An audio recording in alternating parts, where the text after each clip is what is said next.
Olá, seja bem-vindo ao nosso canal Ecocuriosidade. E hoje a gente vai aprender um pouquinho sobre nicho ecológico. A gente aprende que nicho ecológico é a profissão que um organismo tem no seu habitat ou no seu ecossistema. Mas a gente vai ver que não é bem isso.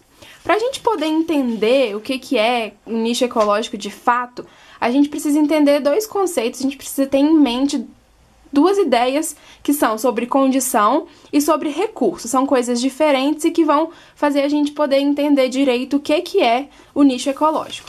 Bom, a condição é um fator ambiental abiótico que influencia diretamente no funcionamento dos organismos, que estimula algumas respostas fisiológicas desses organismos para poder falar para a gente se o ambiente ele é habitável ou se o ambiente não é habitável.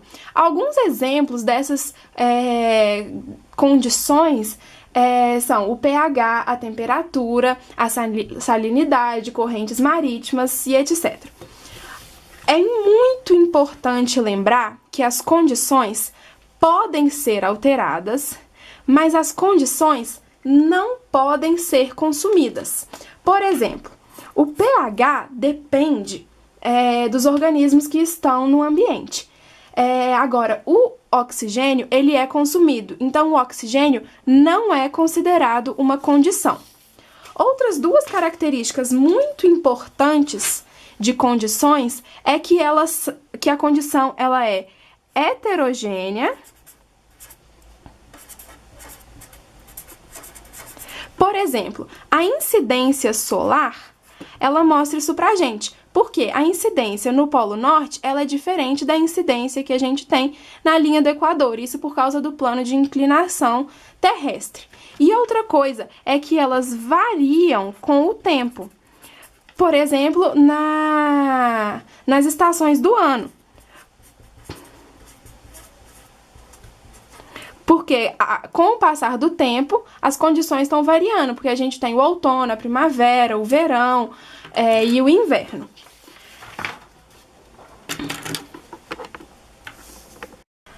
Alguns fatores que dificultam a sobrevivência, o crescimento, a reprodução do indivíduo, a gente chama eles de fatores limitantes.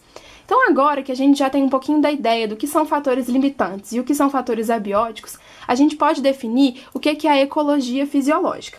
A ecologia fisiológica, ela busca definir as características fisiológicas e as respostas de um organismo a um conjunto de fatores, por exemplo, a resposta em relação à temperatura, em relação à moradia, em relação à salinidade, em relação à pluviosidade e em relação ao pH, resposta desse organismo a todos esses fatores, e esses fatores eles vão agir como agentes seletivos. A gente pode dizer, então, que as condições estão diretamente relacionadas com a sobrevivência de uma determinada espécie.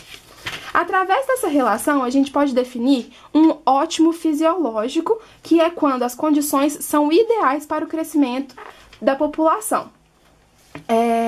E essa população, no ótimo fisiológico, ela vai atingir a sua densidade máxima.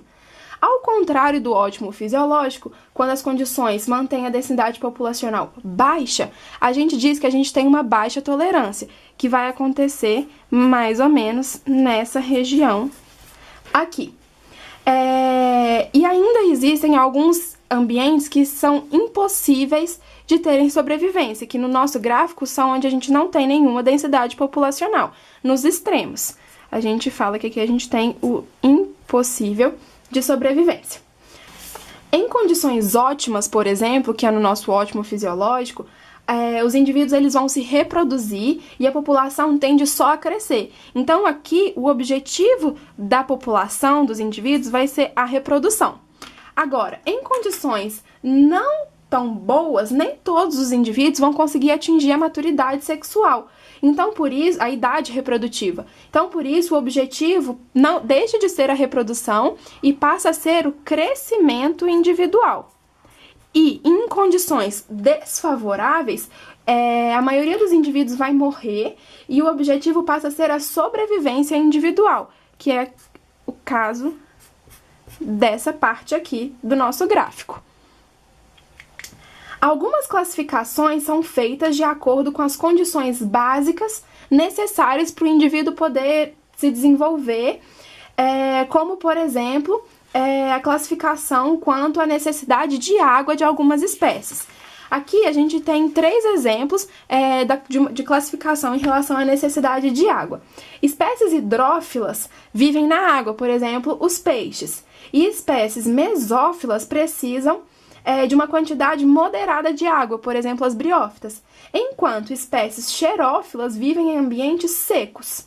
Algumas condições limitam a distribuição das espécies. No caso da temperatura, por exemplo, algumas espécies são restritas à região equatorial, porque elas precisam daquela temperatura, enquanto outras espécies não conseguem sobreviver na região equatorial por causa da temperatura também, ou por causa da pluviosidade. Então, alguns fatores eles vão restringir a existência da espécie nessa região ou não.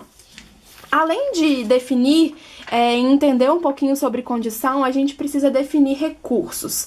Os recursos são todos, tudo aquilo que o organismo usa e consome e torna menos disponível para outro organismo, ou seja, o recurso ele gera uma competição entre os organismos. Como exemplo de recurso, a gente pode citar alimentos, que o organismo vai consumir esse alimento e vai deixar menos disponível. A gente pode citar também parceiros sexuais, que vai acontecer a mesma coisa, vai gerar competição. E vale ressaltar pra gente que alguns fatores eles podem ser recurso para uns organismos, mas não ser recurso para outro organismo. Por exemplo, a luz, ela é um exemplo que ela é recurso para algum organismo, por exemplo, para uma planta, porque ela vai consumir a luz e vai produzir a fotossíntese, mas a luz, para algum animal, ela é considerada apenas uma condição. Ela não é considerada um recurso, porque esse animal ele não consegue consumir esse fator. O macaco, por exemplo, ele não consegue consumir a luz, então ela não é considerada um recurso, ela é considerada uma condição. E a luz, nesse caso, ela pode ser muito importante para a visibilidade. Mas, afinal das contas, esse vídeo não é sobre condição, não é sobre recurso. O vídeo é sobre nicho ecológico. A gente precisa entender o que é, de fato, nicho ecológico. O nicho é o habitat, são todas as atividades ecológicas que o organismo desempenha e as condições de existência de uma espécie. A gente pode dizer que os nichos são n-dimensionais e eles expressam a relação do indivíduo com todas as condições, com o ambiente e como eles respondem à distribuição de recursos. A gente ainda pode definir ainda e caracterizar o nicho entre dois nichos. A gente tem o nicho fundamental, que é aquele nicho ideal, que ele é o nicho idealizado, e a gente tem o nicho realizado, que é o nicho real, é o nicho que realmente está acontecendo pro indivíduo. O nicho fundamental, ele desconsidera competição e predação, enquanto o nicho realizado considera esses dois fatores. E uma observação muito importante fazer é que o nicho realizado é sempre menor do que o nicho fundamental. Bom, vamos resumir tudo para a gente poder fechar com chave de ouro.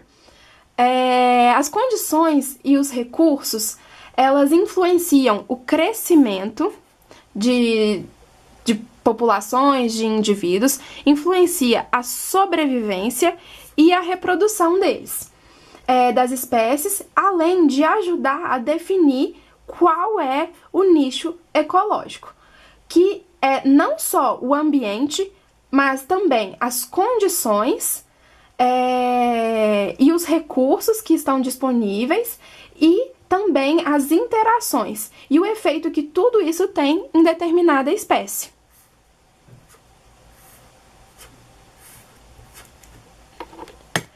Então, muito obrigada, pessoal. Até a próxima. Inscreve no canal, dá um like e espere o nosso próximo vídeo.